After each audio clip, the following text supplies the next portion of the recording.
Hello, this is Ethan Heisler, your host for Just a Bank Minute.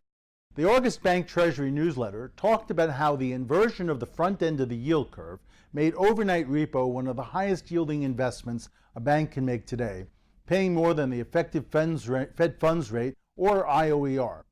But thanks to the regulatory reforms after the financial crisis, the large dealer banks reduced their activity in the repo market, limiting their balance sheet to all but their best customers and closing access for a lot of regional and community banks, as well as smaller money market funds with cash to invest in repo.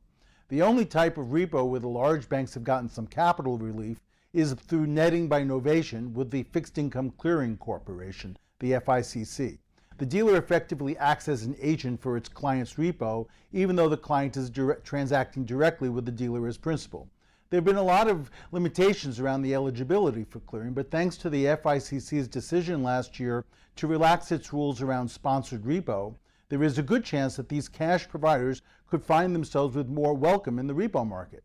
The graph below shows how the largest money market funds with direct access to the FICC for clearing repo sharply increased their investment in the space in just the last year.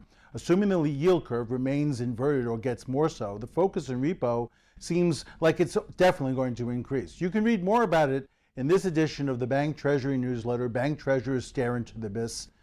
I am Ethan Heisler, and you have been watching just another edition of Just a Bank Minute.